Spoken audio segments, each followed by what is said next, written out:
Good morning, all. So nice to be here again. I'm comparing to yesterday.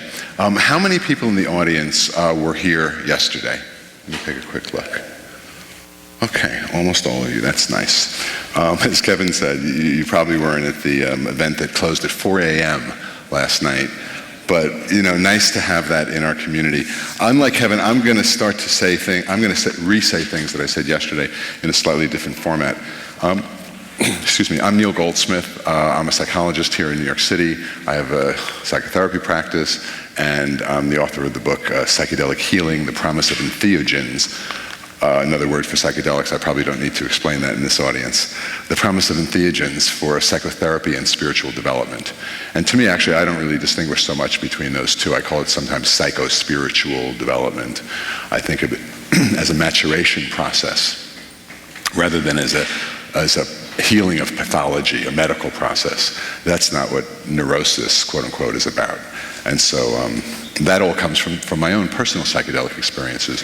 And that's why I'm here, in a way, really, because of my interest, my personal and my professional, and then my obligation in society to try to, you know, help bring this, these wonderful substances to wider availability. So I wanted to also thank, you know, this is the 10th year, so we have a 10th year theme that I'm going to tell you about in a second. But I want to thank, you know, after having done this for 10 years, we have certain folks, some of you, I'm not sure, it's a smaller crowd than yesterday morning, but yesterday morning when I asked the question, how many people, has there anybody here who's been here all 10 years? Because one person came up to me at the reception Friday who'd been here for all 10 years. So I want to ask that question here. Anyone here who's been here for all 10? There's one. There's a couple of people here who've been here. So that's wonderful. And how many people are here for the first time this year, again? So many, most, if not all, but most. So again, applause for a different reason, but welcome, welcome. And one of the things that Kevin and I were talking about last night was not the impact of the work and the research and the people who come up here to speak about their work, but just the impact of the sociology of having this conference for so many years and how it's built over the years and grown in terms of number of people, and that a community has coalesced. And some of you, I'm sure, feel that feeling of in October you come to Horizons and see people you've seen for a long, and of course, standing here, being in front of people, every single one of you loves psychedelics or respects it or is interested in it. And so that's obviously a very rare occurrence as well, so to do that over and over again. But so certain people have been involved with us for all those years. The people at MAPS, for example, Rick Doblin has spoken here several times. This is not a MAPS conference. Some people think it's a MAPS conference, but it's not. But we love MAPS, and they are brothers, and we're associated with those guys and help out as much as possible. I think Kevin and I are actually going to go out to California for their psychedelic science conference in April to co-host one of their science tracks, which should be sweet. So we participate like they do with us, but we couldn't have done this without the people who contributed, like MAPS and the research projects like down in South Carolina, the Mythhoppers. Michael Mythhopper couldn't make it because of the storm yesterday. The NYU project, the Johns Hopkins project, UCLA, and the others. It's not just that we hold, have a stage here and people come up like acts and give their thing. They are participants in the Horizons process, really, over time. That's why you're here. You're not really here for Kevin and me. You're here because of the community we've built, which includes the presenters, and it's special. Not all conferences are like that. So I want to tip my hat to the folks at MAPS and also at the different projects as well, like I mentioned. And now the MAPS fundraiser last night, some of you might have been there at Giancarlo and Stephanie Canavesio's house in Soho. Every year they host this fundraiser. They open their home and they do this every year. And I want to thank them particularly for their generosity and their kindness. And again, it comes from the open-hearted involvement in what we're all doing, the same mission we all have, whether you're a researcher or a student or just a tripper for that matter. I want to also thank especially Bia Labate. I'm not sure if Bia's here yet, but Bia is an expert in ayahuasca and a scholar and one of the leading voices in the field. And when we started, when ayahuasca became more prominent, we needed help. I didn't really know that much about ayahuasca, or at least it was not my expertise. And Bia, as a friend to Horizons, started giving us names of people who we could bring in. And eventually, at a certain point, she curated the Sunday that we called Ayahuasca Sunday. And so she's been a friend of the conference, and I really wanted to recognize that and have you all know that a lot of our ayahuasca strength really comes through Bia, and she'll be speaking, of course, this afternoon. I want to thank some of our hosts. Alexandre Tanos has hosted people. You know, we have our speakers come in. We don't put them up in hotels.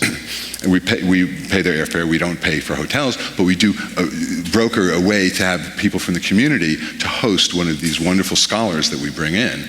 And people love it, and so I send out an email, and we get certain hosts. And people, Alexandre Tanis has hosted people every single year. He was going to host Michael this year, Michael Mithofer, so he lost out because Michael couldn't come. It's a benefit. The hosts love it. Maxie Cohn, a wonderful artist, hosts every year practically, and she hosted Alicia Danforth this year. Jeff Gus from NYU and James Lawler hosted Ken Tupper. Jim Duty came through. We had a special request because we had an additional speaker this year, and I put out, you know, we really are in need. And Tim came through with this spectacular apartment that Jessica Nielsen is staying in. So again, it's all the community, and I wanted to just make note of that. Speaking of the community, you know, there's 65 volunteers now in Horizons, because we've grown each year. Now we're over 650 seats sold per day. And it's a big operation. So we have 65 volunteers, about 10 or 12 management people involved. I want to reach out to, you know, just call out to Grace Yang and Teresa Mershon, who did the website, the beautiful graphics. We have vendors here who've been here all 10 years practically. Billy Cochran, for example, who's food and that sort of thing. And then Anna Leah Jacobson, who's our photographer for many, many years. And this year we have Adamus and Tim and many, many, many more. So this is, I know, boring for you in a way, but it's super important to communicate the feeling of community that's happened, and so much participation, not just me on stage or the speakers on stage. Okay, so now we have this theme. This is 10 years. So we took this as an opportunity, really, as an excuse to be reflective about our progress. And so the theme is 10 years prior, 10 years hence. And so we've asked people to talk about their progress, what they've done, accomplished over the past 10 years, not just this current year, and then speculate about the future of psychedelics and psychedelics research, psychedelics in our society. And who is better equipped than a brilliant database scholar who's had experience with psychedelics to predict the future? So we've asked them to talk about that. They haven't exactly predicted the future, as you can imagine. They're sober scientists, but they have talked about what to expect in the coming 10. And I thought of this metaphor of a baby, that 10 years ago, this part of psychedelics research was a baby. It could have been smothered in its cradle, for that matter. But now the baby is 10 years old. Like a 10-year-old, you know, riding its bike and leaving the house, the 10-year-old venture of psychedelics is pretty much has its own 2 feet. But it's not adult yet. It's still under restriction. The substances are scheduled. So it's like a 10-year-old who's still under the supervision of its parents. But another 10 years from now, the baby is 20 years old. And that's an adult, that's not a baby anymore. But it's a beginning baby. So if you think about it, they got the driver's license, they can vote, sort of like psychedelic drugs would be rescheduled, they say, in the next 5 or 10 years or so. So here you have this 20-year-old adult, starting out as fully licensed and legal, but inexperienced still. So, and you don't just start at the age of 20 planning for your life. You started earlier on. And this is the next 10 years, since we've had so much success with the research. The next 10 years is about planning for rescheduling, planning for when psychedelics are re-implemented, re-adopted into society. Do we have centers? Do we have solo use? We experiment with delivery systems like that. What is the least cost to society? What about diversion of the drugs to illegal market? Or what about charlatans or megalomaniacs like Charlie Manson? What about psychological distress we have to manage? We can't just put these things on the drugstore shelf next to aspirin. And then what about non-medical use in divinity schools, for example? And I need to point out, it's not really a sure thing that this will continue. What if there's a political conservative backlash? What if there's an economic downturn and there's no money for the research anymore? Well, you know, what if there's a disaster in the research and somebody dies, subject this problem? All of these things can still impede our progress. So with that caveat, however, I'm ready for the slides now. Thank you. I want to take a few minutes to talk about long-term implications. Now that's almost like hilarious, right? A few minutes to talk about long-term implications, impossible. And I'm going to speed through this at record time because we're even a little behind in our schedule. But I did want to share it with you. And if you'd like, please get in touch with me and I'll be happy to send you the PowerPoint. So these are some of the issues that face the researchers in the field today. Why are they helpful in psychotherapy? And 3, can they repair malfunction, go back and do remedial work? Can they speed up natural development? Can they put you into places that you've never been before, that you would never have been without a psychedelic? Why do they give pain relief? Some of the research shows that. What about lasting change, or is it ephemeral? Or what about self-experimentation, which is important for research because you can't give it to a lab animal and if they stare at a wall for 8 hours, you don't really know what happened. And what about then training a new generation of therapists and researchers with active doses of the material, which is what's happening. And what about, is it real spirituality or is it just sort of nature mysticism? And so are these substances just a chemical or a sacrament? So, assuming the research goes well and everything's accepted, how do we reschedule it? How regulated should it become? Is it next to the aspirin? How will psychedelics be integrated into society? And what's the implication of that for the world? How can we create the safest and most effective environments? How do we best educate the public? And what about the rest of the drug policy movement, which doesn't really focus, drug policy reform, which doesn't focus on psychedelics all that much? Now here's medical safety. This is a grade, the top one is marijuana. They say the lethal dose is, greater than 1,000. If you smoke 1,000 joints plus, maybe you'll die. But right down below that is LSD, again, 1,000. There's no lethal dose of LSD. There are contraindications, of course, for the phenethylamines, but with the tryptamines like LSD and psilocybin, there's not. Here's another chart. Upper right-hand corner, heroin. This is not, it's medical danger, but it's practical danger in terms, these are emergency room admission data. So heroin's the most dangerous. Opposite corner, LSD and psilocybin. This is addictive potential by lethality. Of course, the psychedelic renaissance we've been hearing about. But the purpose of the substances is, this is our friend Alex Gray, his wonderful paintings, is transformation.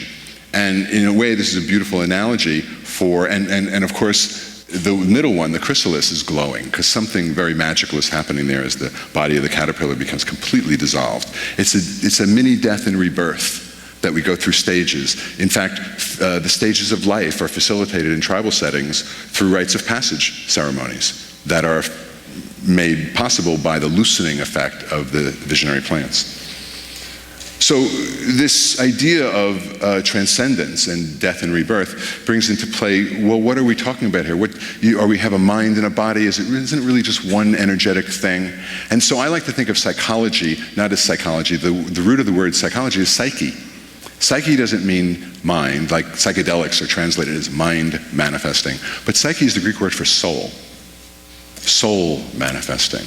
Spell it with a small s to indicate it's not supernatural or religious. Just the deepest part of us. As a psychologist, that's how I view it.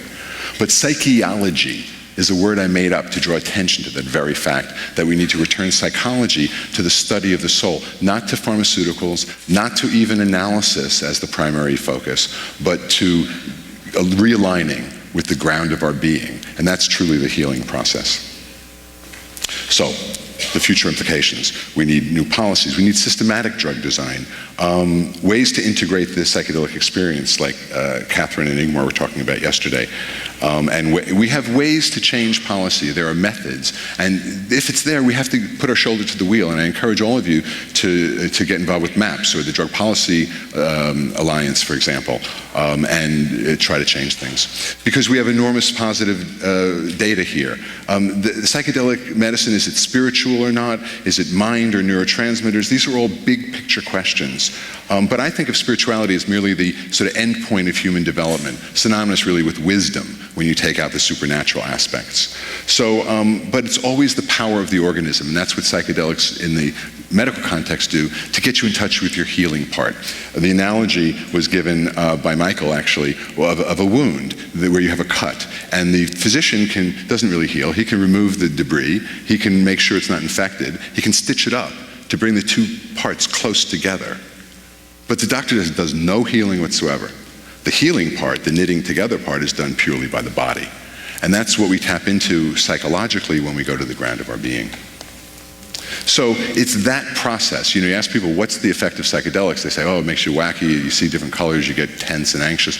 But that's not the action of psychedelics. That's the reaction to the action of psychedelics. The action of psychedelics is simply to illuminate. Like a miner's helmet with a light lamp on the forehead, whatever you look at is illuminated. So that's the real true action of psychedelics, and that's their greatest benefit to society. So with that as a groundwork, as a little bit for what we're going to do today, thank you.